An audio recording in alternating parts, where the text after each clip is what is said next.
Hello and welcome to the Overly Animated Podcast, where we take animation seriously. We talk everything animation here, including Mysticons, which we're getting into right now. I'm Dylan Hysen, and today I'm joined by Delaney Stovall.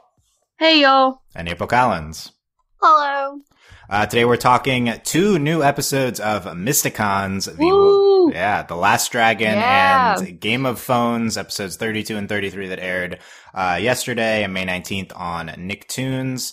You can find them on nick.com, although the first one's missing a section, so be careful with that, again. And we'll talk Mysticons every week here on the Overly Animated Podcast. Find us at overlyanimated.com or search for Overly Animated Mysticons on iTunes. Subscribe there, subscribe on YouTube to not miss any of our future Mysticons podcasts. These ones will look like to be the last episodes for a little bit. We'll talk about that at the end, but first we're going to get into Last Dragon, Game of Phones. Make sure you've seen these episodes. Spoilers. Some pretty decently big developments in these, so make sure you've checked them out before you listen on. Delaney, what in general did you think of these 2 episodes? So, the dragon was super cute. Oh my god, so cute. I don't think anything could be cuter than Chaco. Like, it was a dragon. Cuter than so Chaco. Oh, okay, the moment. Stormy was pretty cute, okay? And I really liked it. Gwen's kind of a treasure in this episode. Like, he sucks so bad. I really liked Claudette. She's great. She's so cute. She's like 11 and she thinks she can like do stuff. That's funny. And obviously Game of Phones, I think, is the real standout. It's super gay because, oh my god, Kitty's back being really gay with Zarstar. And I was like, oh my god. Z-Star, yeah. Whatever. It's so cute. I don't care. And then Proxima almost won for like 5 minutes. She was so close. But darn it, Chaco. Running around telling people what's going on. Yeah. So you were into both of them, especially Game of Phones. Yes, I think obviously they're Zarya-focused episodes, so I was about them. Yeah. And, it was super cute, super gay. Sister stuff. It's the stuff we've been wanting. Oh yeah, Mom, the Queen was... Okay, can we talk about how creepy it was that they're like, oh, we're gonna have this festival, and there's like the statue there, and I was like, oh man, that's super weird. They dragged her out there, like, who thought that was a good idea? Anyway, I really liked both episodes. I think they were both really good, and they were a lot of fun, and they were cute, and oh my god, the whole world knows who the Mysticons are. So take that, Ladybug. Let's see what ruining my joke. Jeez, yeah. Like, what the heck? Like, at first I thought Arcana was just going to transform and no one was going to say anything, but then everyone except Gwen, because he's stupid, everyone was like, "Oh my god!" And I was like, "This is so satisfying." Like, after watching Ladybug for almost like 2 years, this is like so supremely satisfying. Like, I can't even put into words like how satisfying emotionally this is. So it's like, oh my god, I got everything I wanted and a bag of chips. This is so good. Yeah, my joke. I was gonna say, finally, the identity reveal we've been waiting for, right? Yeah. Oh my god. Yeah. It's that one, yeah. Okay. At last. No, I think they're both really good and emotionally satisfying, and Stormy's super cute. Okay, thumbs up. April, what did you think of these 2? So I really liked both of these episodes. I especially enjoyed Piper in The Last Dragon because she was just great. Like, I was very distracted by her the entire episode because she had like all of the best lines and like, well, between like her and Gwen, but she was way better than Gwen. But like, I was just so into it, and Stormy is adorable, and I liked all of the cute little like Stormy Chaco moments because they're Chaco's my favorite. Stormy kissed Chaco, and I screamed. Yes, I want that to be the screen grab for this. That's a stretch, but okay. It was so cute. It was adorable. And then the Snorri dude, we finally figured out what he's all about, and he's actually a dragon. What the heck? He's just been chilling on the streets, like, no big deal, like, whatever. I wasn't that shocked, because, like, I'm used to this icon, like, from World of Warcraft and other stuff, I'm used to the concept of dragons being able to be people, but I'm still not over. We've been seeing this dude everywhere, and we're like, whatever, yeah, he's gonna be important, but no, he's actually the Dragon King. Like, I wasn't gonna guess that. Like, okay. Yeah, I know that it took me by surprise, honestly. Even like the whole episode, they're like, "Oh, he's going to be important this whole episode." And I was like, "It's going to happen." And not at one point was I like, "He's going to be the Dragon King." Like, no, No, I thought at most he was going to be like some kind of dragon wrangler who's like been alive for hundreds of years or something. No, he's actually the Dragon King. Okay. He's just a dragon. And then Game of Phones, Kitty, yes. Her and Z-Star were just being super flirtatious and I loved it. She grabbed her hand and I was like, OMG. It was great. And then, of course, we got to have, like, Crazy M, who's also adorable. She was so good. When she yelled at Piper, I was like, this is the best part of the whole episode. So good. And then, it was just really good. And the Vexicons, I really love them. Like, they're out there doing things. Like, they're doing stuff. So, I really enjoyed both of these episodes. They were great. Yeah, thumbs up. These are two really standout episodes, I think. Game of Phones, really great with Kitty and with the identity reveal. The third act is really incredible. But I also think Last Dragon is also really excellent. At first, I think first viewing, it didn't stand out that much to me, except for the ending, which obviously is crazy. But on second, you're like, what? Yeah, what? Second viewing and more, like April mentioned, there's so many good lines in this. Piper, Gwen, it's just jam packed with quotable lines, and I have a lot written down that we'll go over. But yeah, I think these are two top 3 episodes of season 3 so far, pretty easily, and these are like sorely needed episodes, I think. Shame that they are together because we could have talked about them individually for like an hour each, but now we'll try to squeeze it in. But especially this first episode, there's a lot of potential theories we'll get into, but we'll save that from the end.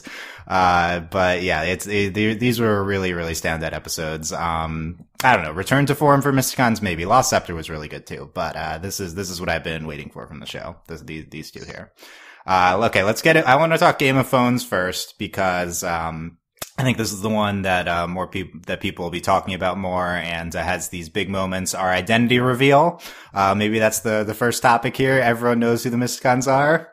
Everyone's like, yeah, I like the Undercity kids. Like, oh, it's Zarya? Like, that was good. That was I think Nico said that, yeah. Important character, Nico. And it's Gwen missed it at first, and we're like, wow, are we going to do this? And then, no, he realizes it at the end. He's so dumb.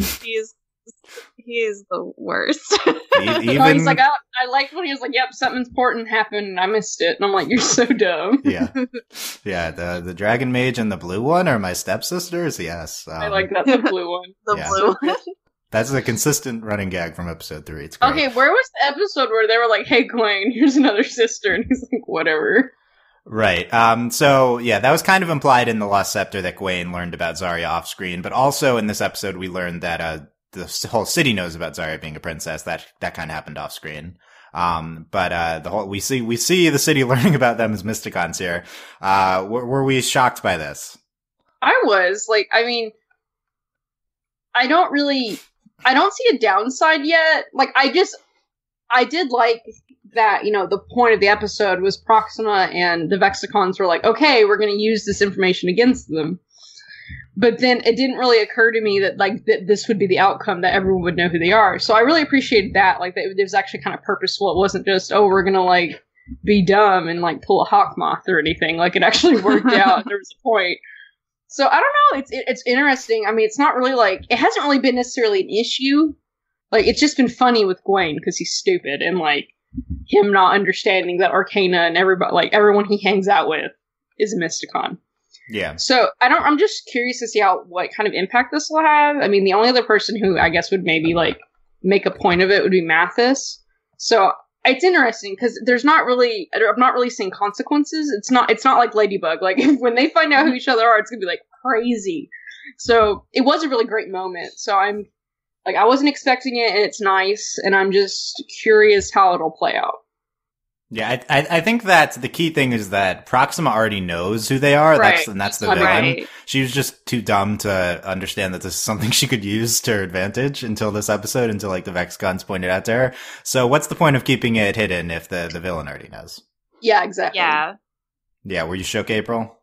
A little bit, yeah, because I didn't think that we would be doing this yet. I don't know. Maybe I'm just like so used to Ladybug, and so just suffering forever. Yeah, like we're never gonna get that reveal. But then at the same time, like we've kind of been like slowly revealing who they are to like key people and like or like just, you know, like important people of the show, or even just not important people. No offense, M's mom, but I mean, she knows.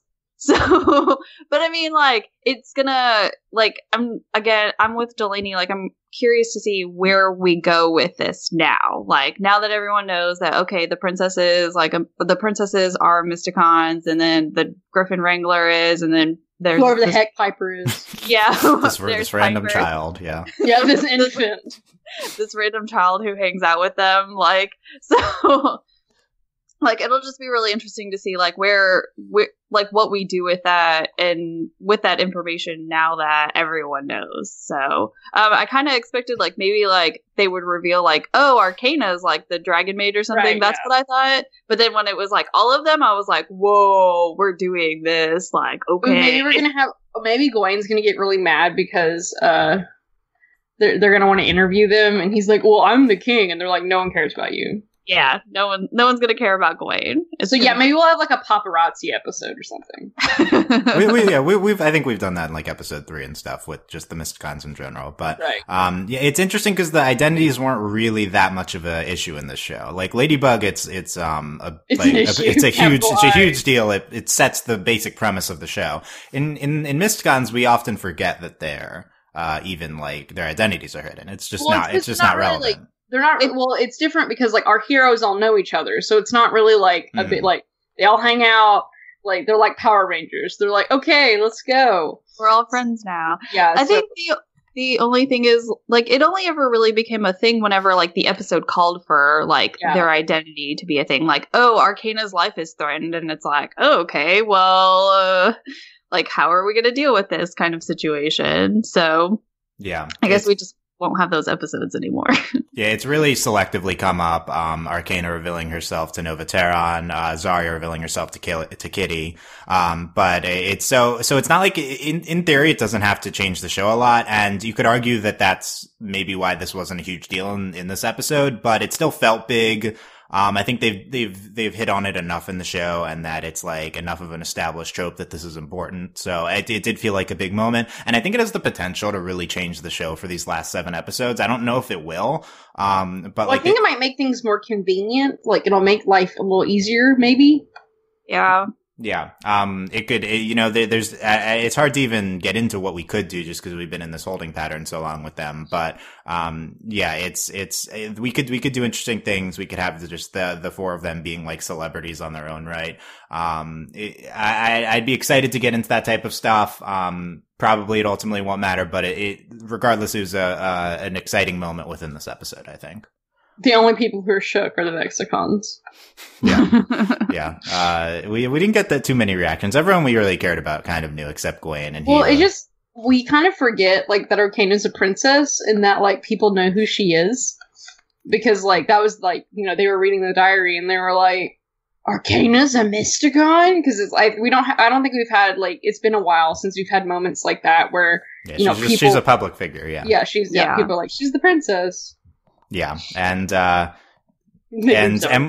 we see her like and Zarya in theory doing princess stuff in this episode with preparing for the festival. So I think this episode did a better job of reminding us of that. I'm really mad Proxa messed up the routine. I wanted to see it. You wanted to see it? Me too. Yeah, I wanted to see it. I'm pretty mad about so hard. Yeah, it is a big routine. Let's talk about Proxima co-opting Zarya. I don't know how to describe this, but Zarya gets sucked into the game, and then we have evil Zarya Proxima. I wasn't expecting evil Zarya Proxima. That was a twist I was a little shocked about. Yeah, I thought the entire episode was going to sort of like take place within like the game situation. So it was like an interesting twist that I enjoyed. Well, I was thinking kind of like Scooby-Doo and like the virtual chase. What the heck is this? Is that the name of the game? The movie? I don't remember. Anyway, Cyber Chase. So I was expecting this like adventure through a video game. I didn't realize we were doing Mortal Kombat. So I wasn't prepared for this Street Fighter Mortal Kombat game. Though I think they did a really good job building up to it, because like, which relatable, I've been playing video games the whole time since I graduated from college, so this is relatable. I feel Zarya. Yeah, it's well, we could talk about the Zarya video game addiction component too. I just evil Proxima. I think that was fun seeing her, just like seeing evil version of Zarya like laughing maniacally. It was funny, and like there were some really good shots of her like grinning menacingly. Yeah, yeah. So I did really like it when like you. Like, I mean, it's the typical trope, like, oh, you think they know what's going on, but they really don't. But it was pretty fun. Like, you have stage fright. That was funny. And she's like, yep, that's it. How'd you figure it out? Yeah, that was pretty good. Yeah, that was the most fun scene with Proxima being Zarya was when she was trying to go along with M's Friday Night Lights line. And that she was good. Yeah. I was like, nailed it. Nailed it. Yeah, that was very funny. So good. Yeah, and then Zarya's video game addiction here, that's kind of the premise of the episode, and I feel like this episode really moved beyond that. Like, that was kind of just a gimmicky, foundational kind of tropey element. Yeah. Let's get over but they did fun things with that, but I do like that this kind of ends up being maybe one of the standout episodes of the show even, and it's got this like kind of tropey premise of Zarya's video game addiction. Right. But yeah, you relate, Delaney? Yes, I super relate. What about Zarya's video game addiction getting in the way of her and Kitty? Kitty was not happy about that. Oh no, I was not okay with it. My girlfriend's like, pay attention to me. Is that what that was? No, I started playing Fortnite, and she was like, "No, on Twitter they say all the boyfriends." Like, she was like, "Don't play Fortnite." Too late. But it was pretty funny. She was like, "You can't play that. Twitter says that all the boyfriends don't pay attention to their girlfriends." Sorry in this episode. Yeah. So she was pretty bummed. But no, it was. I thought the kitty stuff was super cute. Like, that was really great. Yeah. What do you think of the moon boon, April? The moon boon was glorious. Like, especially like in the beginning, I thought it was really great, and then I felt like it kind of fizzled out throughout the episode, and I was kind of disappointed. I was like, Arcana, go away. Yeah, there was all these like really great like Zarya and Arcana moments, and I was like, you know what would make these moments better if it was Zarya and Kitty. Exactly. I was like, Arcana like goes in for a hug, and I'm like, go away. Like, I do not want you. You're cool, and I'm glad you're sisters. Go away.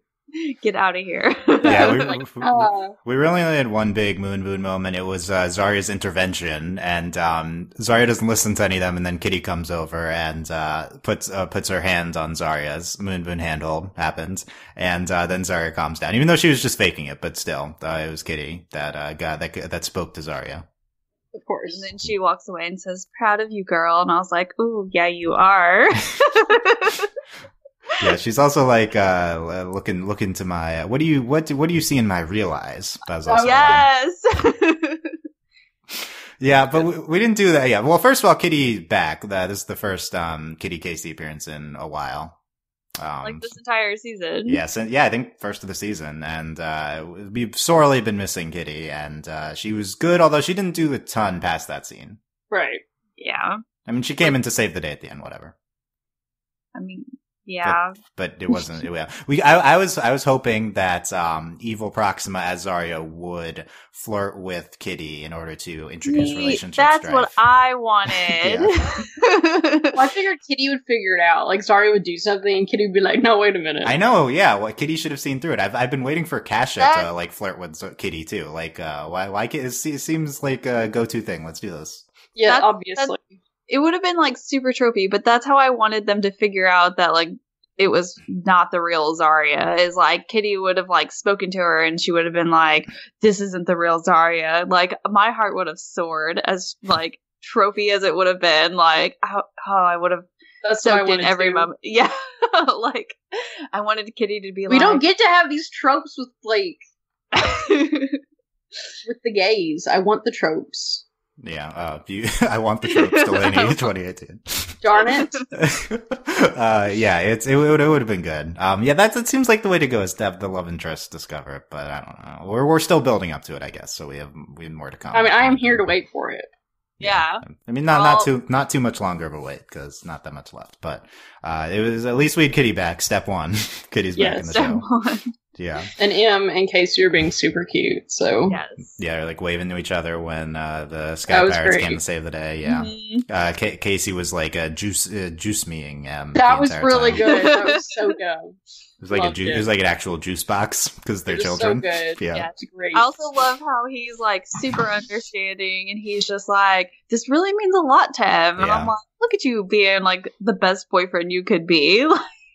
Yeah, Casey is the manic pixie dream boyfriend of the show. Yes. Yeah.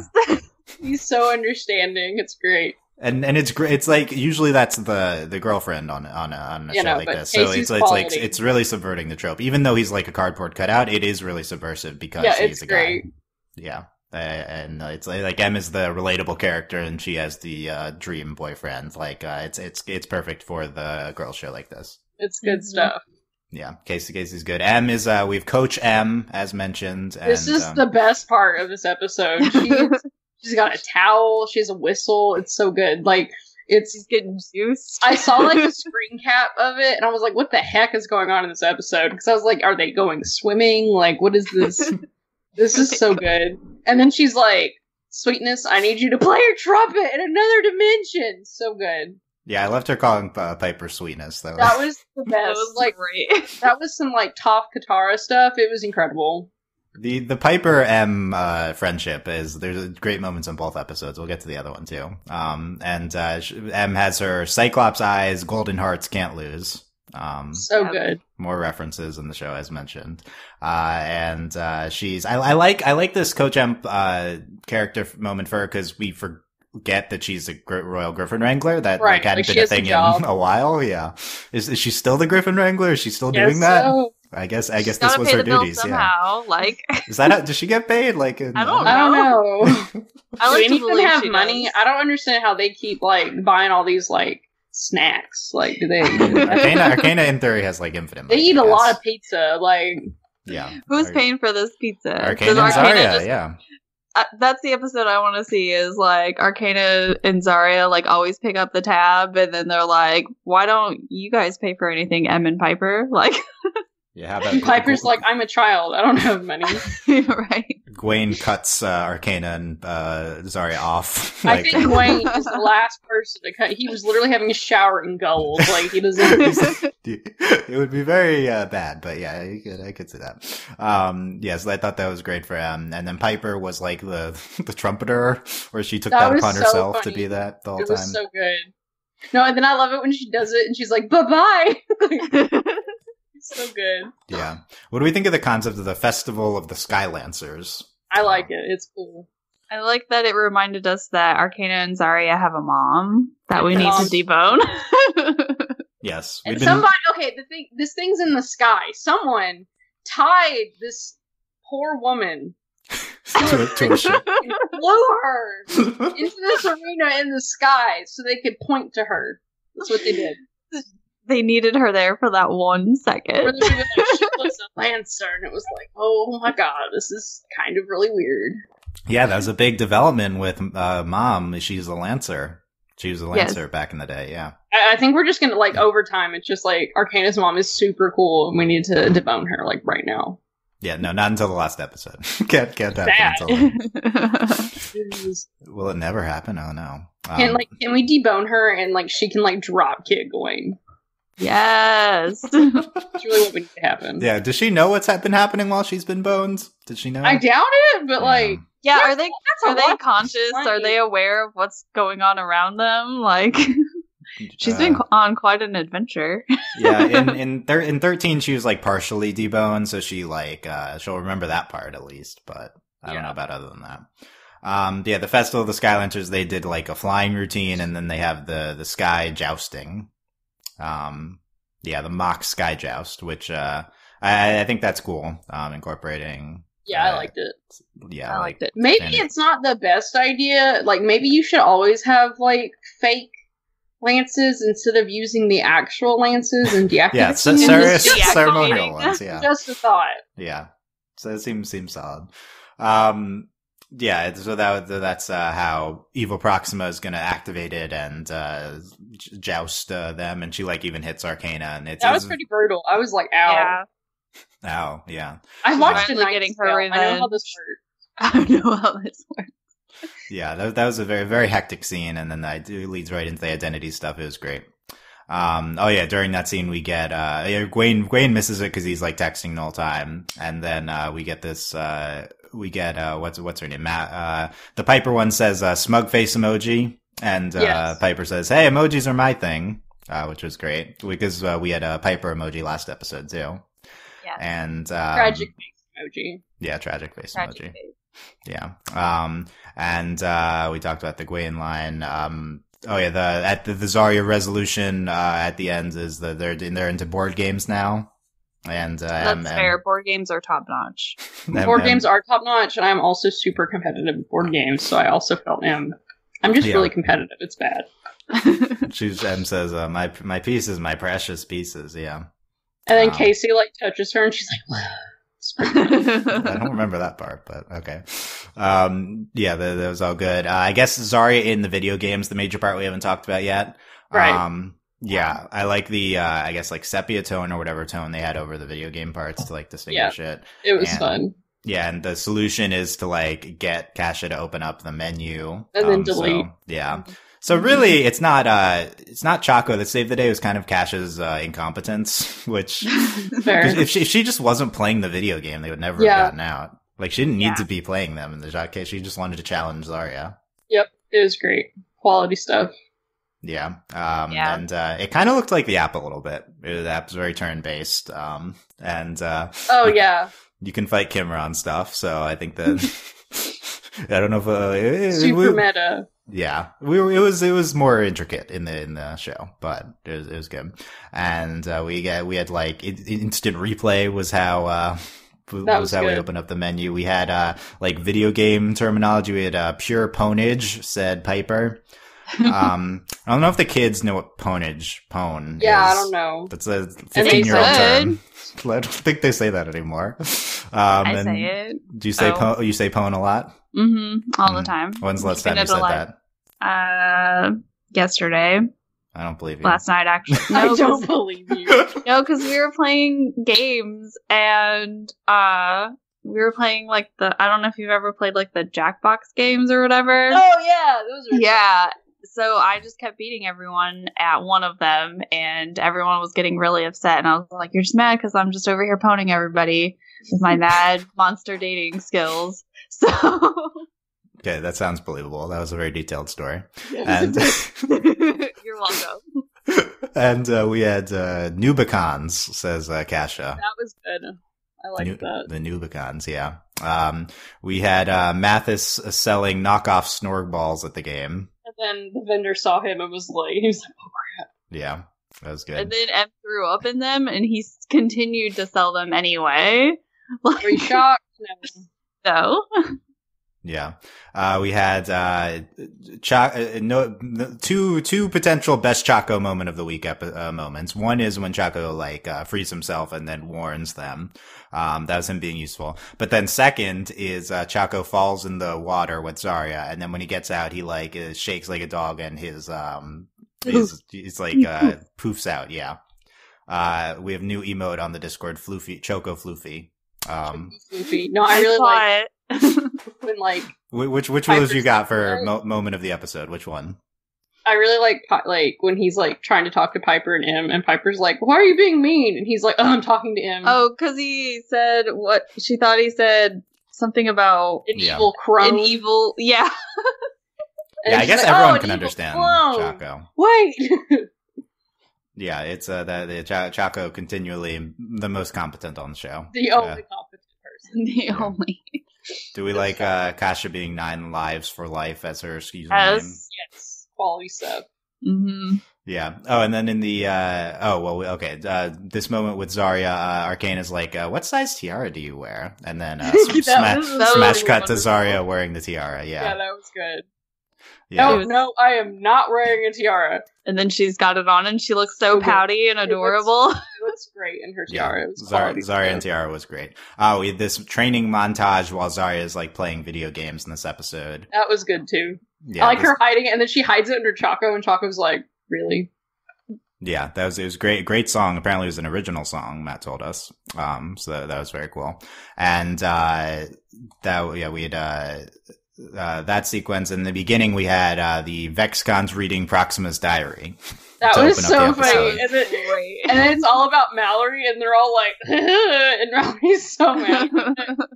Seems like Mallory was first created here, but that's not what we saw. But yeah, it's Mallory was very pissed. It was so funny. Well, they say the Proxima Shame Buffet is open. And, so dope. Relax, Mallory. Star mages are gonna hate, no biggie, says that Kasha. Kasha's ridiculous. I love her. So stupid. They're all dumb. It's great. Yeah, they're I thought Eartha was really great in this episode. She's very earnest. Eartha's the most absurd character. She's so sweet. I love Eartha. I think she's my new favorite. Wow, you're switching sides on this. Yep. Yeah, and we also had we keep saying I thought quicker than a flicker was one time, but she says it every time that the new thing. Willa, yeah, there you go. Sorry for blanking on that. Willa says that every time she does that, and she was like making fun of Paper and stuff. It was great. Okay, I think that's all I got for Game of Phones. Good episode. Sorry for rushing through it, but let's talk The Last Dragon now, because we had some crazy stuff happening at the end of this episode. So let's talk about ridiculous. Yeah. So well, first of all, Stormy. We thought Stormy was great. So cute. Stormy is amazing. Stormy's a storm dragon, and she's super cute. Yeah, she's great. Where's my plush? Yeah, where's the Stormy plush? What do we need first? Stormy plush or Diva plush? Stormy. Also, I went to Target, looked at the Mysticon toys, no Choco, and I'm like, I have a Target gift card. What is the point of this? Were they sold out or did they not have it? They just weren't there. They just had like the action figures, and I was like, I am super mad. Sad. So I tried to get one. Still gotta get Choco. I know. Yeah, try harder. Choco. Toys R Us is going out of business, so it's kind of... Yeah, rip Toys R Us.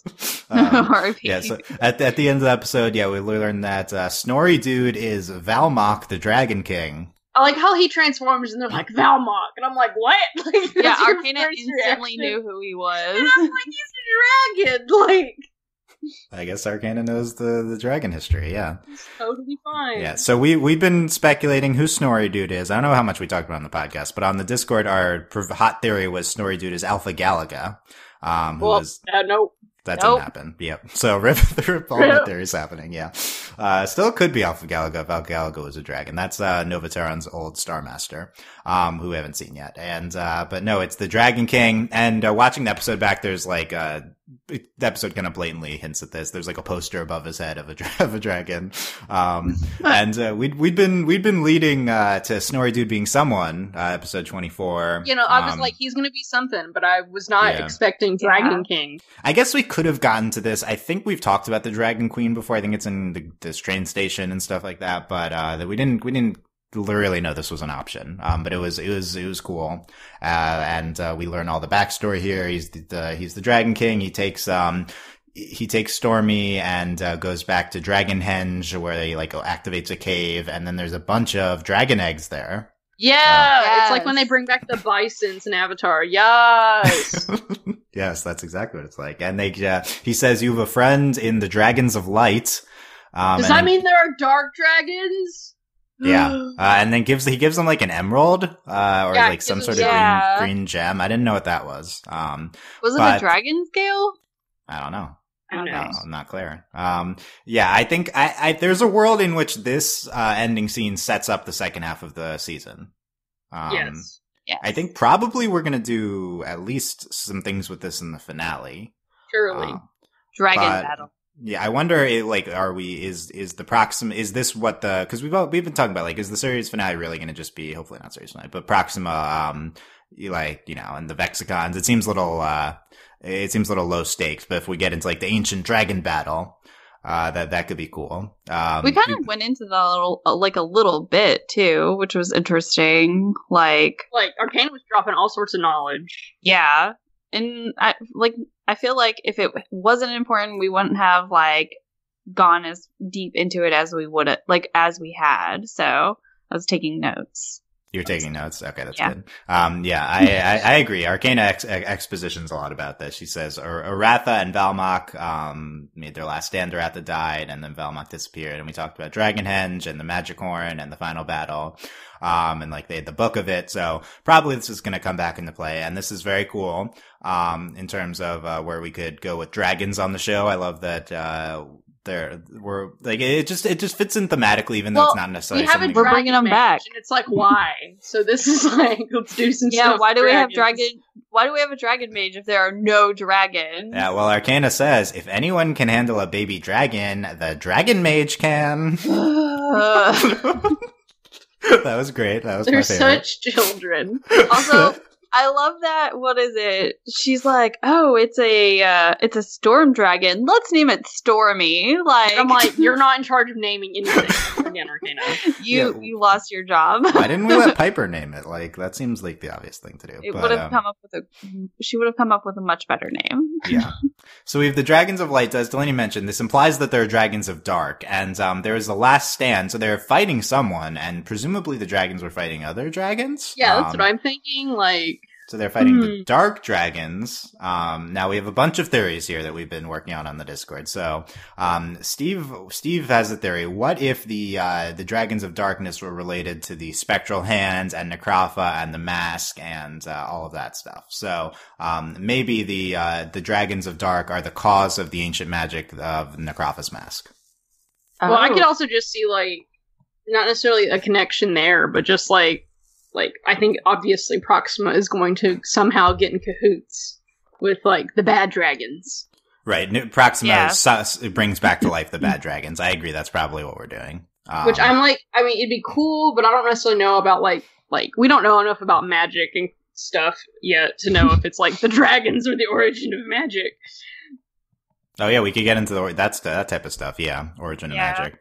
Okay, how about this? I have the hot new fandom theory here. Okay. This is a great theory. So I think credit to Michael and a bunch of other people. This is an exhausting theory. A bunch of other people in the Discord about this. So Valmok it was Snorri Dude as a human. So the theory goes that Valmok shapeshifted into the original king, because current king is not Arcana's father. There's a different king we don't know about. And either Valmok always was the original king, or he temporarily shapeshifted into the original king, like ancient Greek Zeus style. Is he Arcana's dad? Yes, and then Arcana and Zarya are biologically half dragon, and their father is Valmok. No, and that's why they transform into dragons in the season 2 finale. I'm done. No. You're out on this?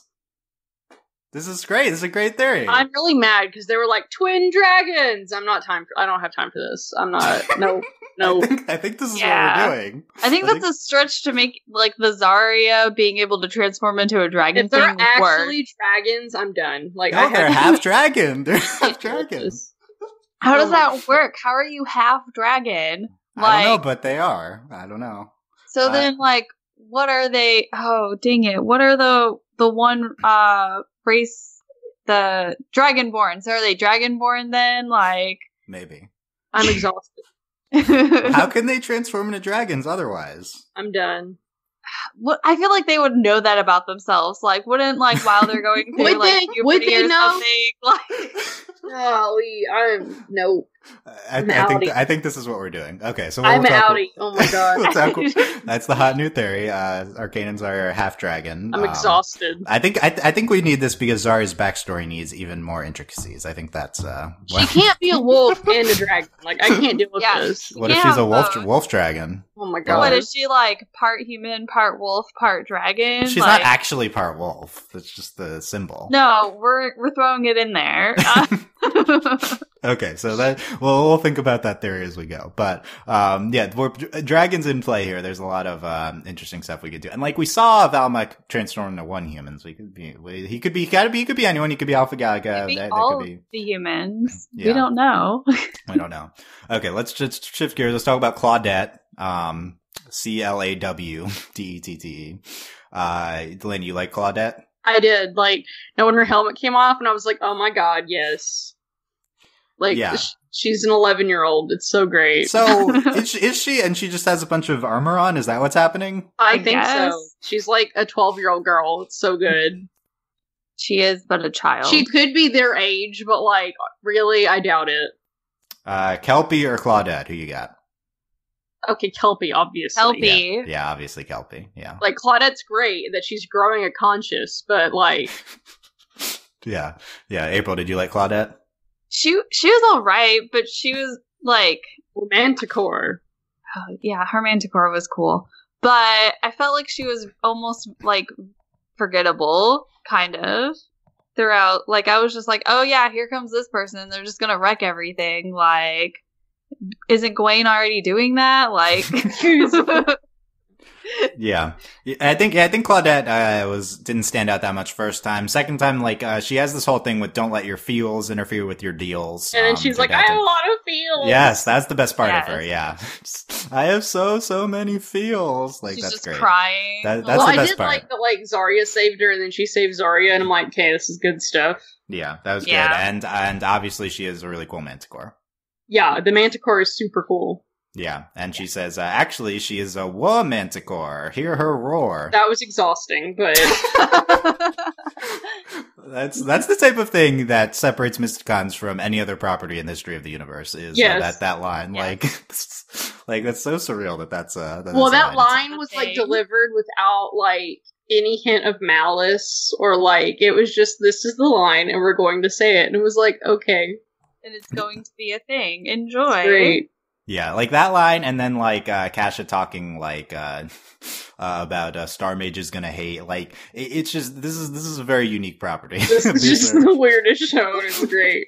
It's incredible. Well, I love the Manticore line. But yeah, I think Claudette has enough there. The feels thing is really great. Also, feels. Do people say that anymore? That was a thing 10 years ago. I do. I don't think I said feels. I don't know if we're representative of the children, but yeah, I don't think so. But I thought like her, whenever she has like the mask on and everything, I thought the design of that character was like kind of cool. The claw. Oh, I really liked it. And then it's so funny when the mask comes off and it's like, LOL, you're actually like 6. Yeah, there's like there's a whole sequence of her like in cyborg form tracking him and stuff, and then that makes it even more like contrasting when her mask does come off. Yeah. And it has a voice changer. It's so good. Yeah, it's good. I don't know why is she a bounty hunter? Why is she immediately? It's like a family thing. I get I don't know, but she's like a child. I don't know. It's so good. I love it. Where's our Claudette backstory comic / book? Yeah, where it at? Yeah.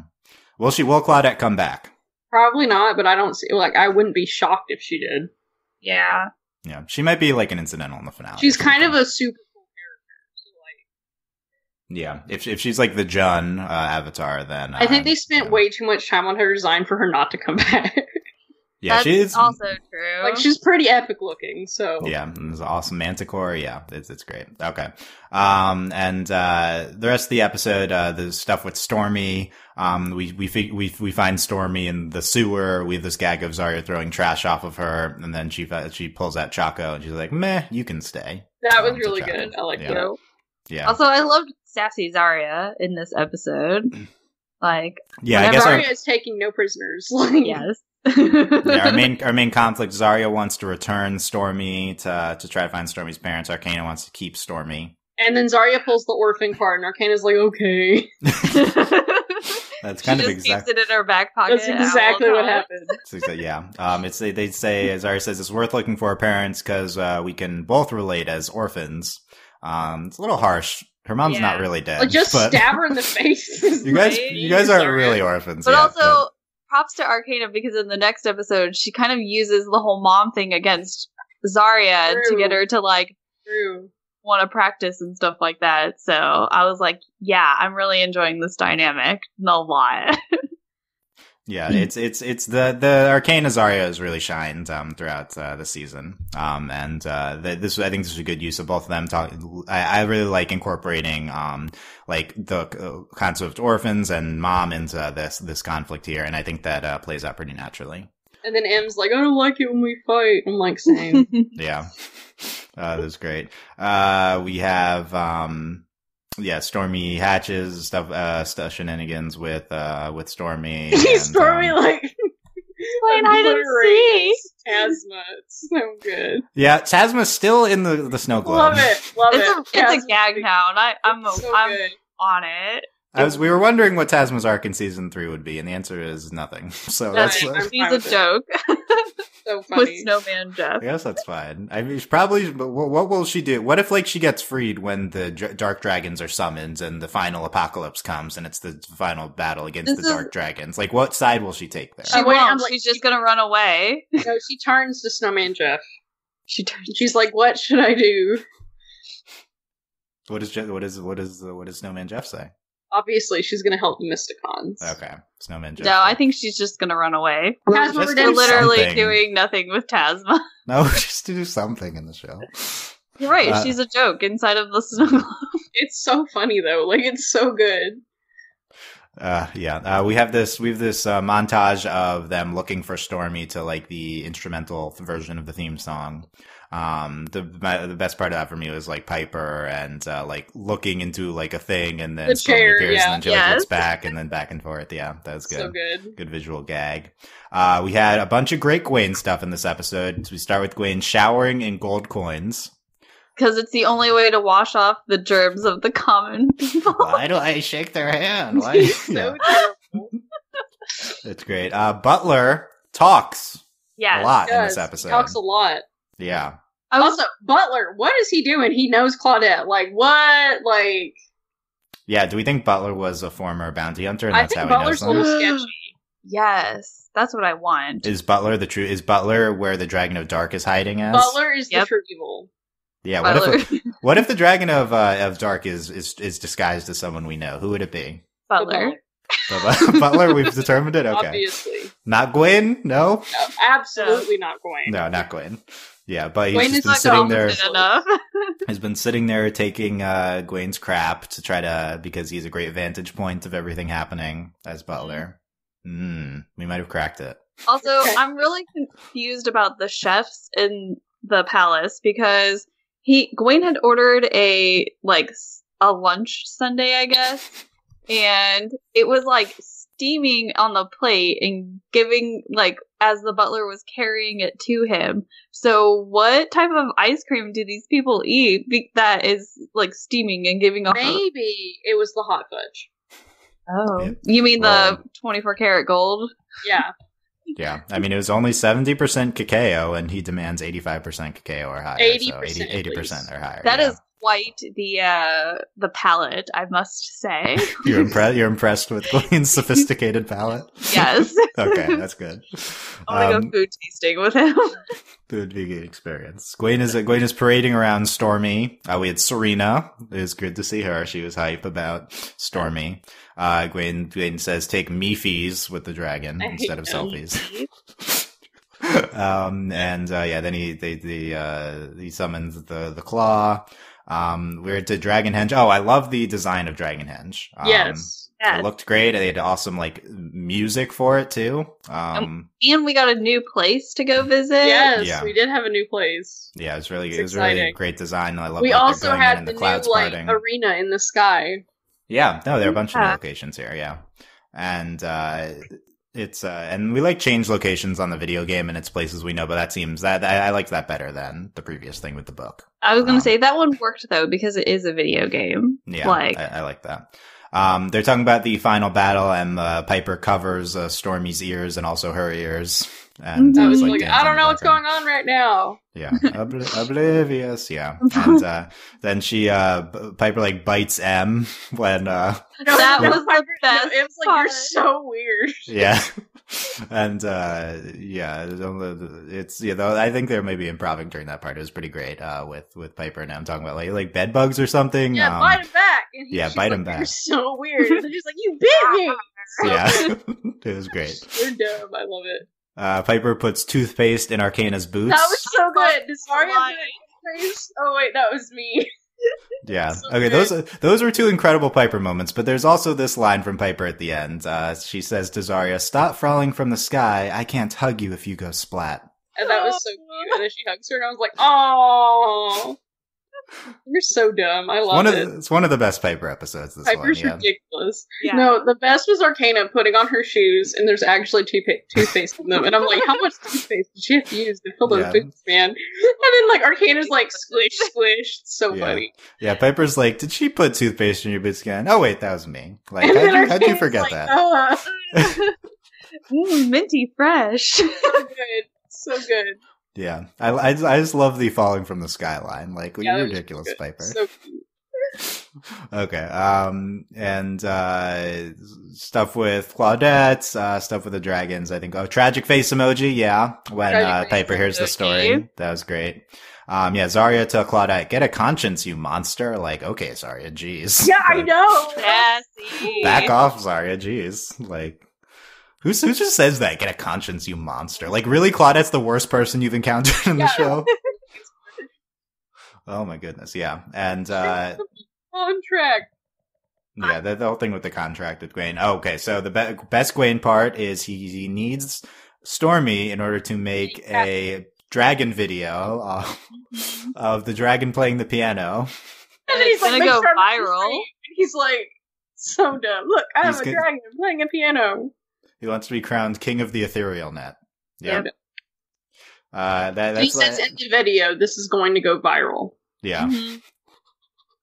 Yeah, just doing a dragon video. Again, this show, like, I don't think this has been done before in all the entirety of the world. But yeah, it's so great. It's just doing dragon memes. Like, wow.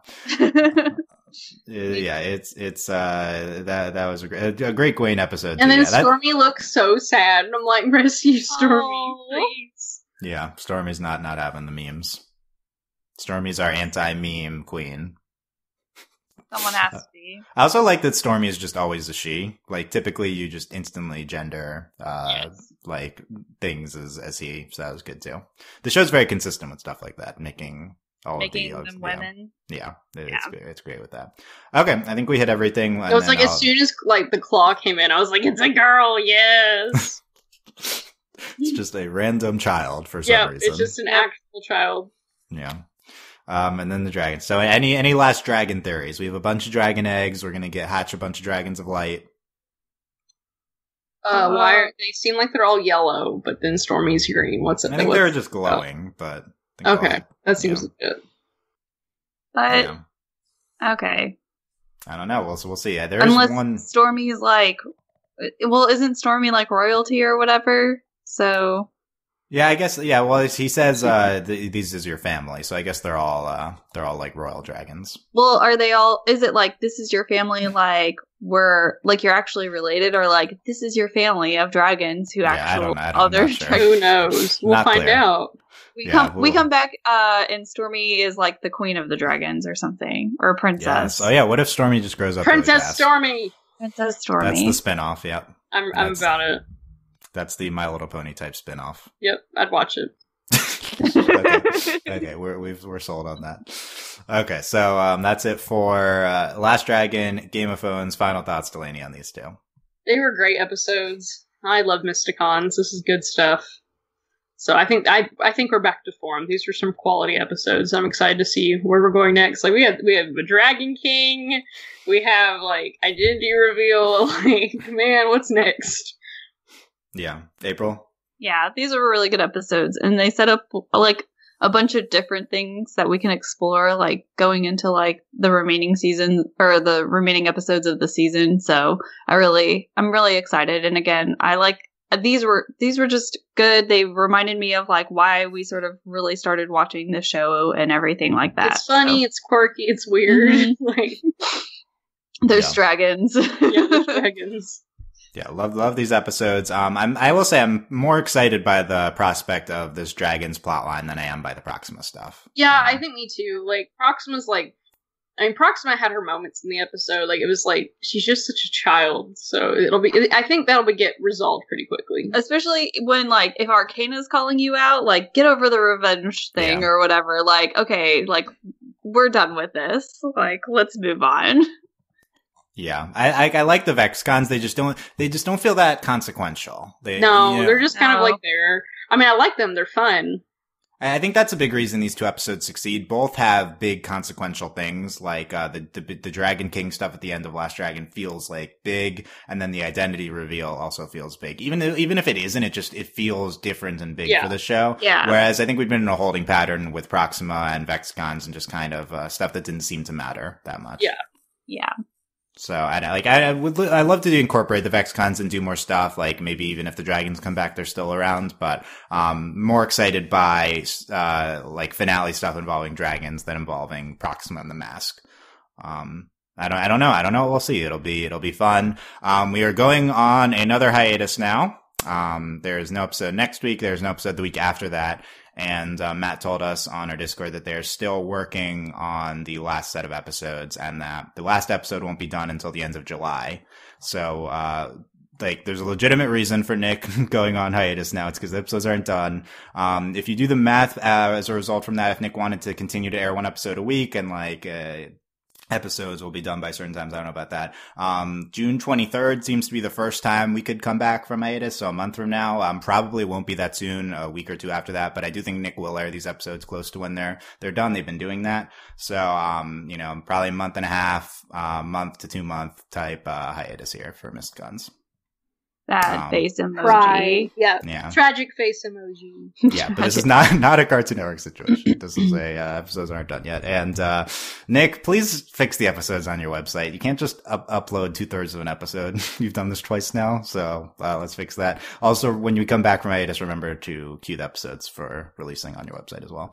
They're not listening. Yeah. They're not listening. Not listening to us. Okay, so whenever Mysticons comes back, we will be back to continue to talk about it. If you have Mysticons withdrawal, come talk on our Discord about this. We had a lot of discussion spurred by these episodes, a lot of theory stuff.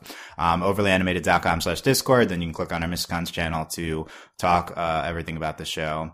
We'll be back when Mysticons is back. In the meantime, we have other coverage. Miraculous Ladybug probably we'll air an episode in the meantime, but we're not clear on that.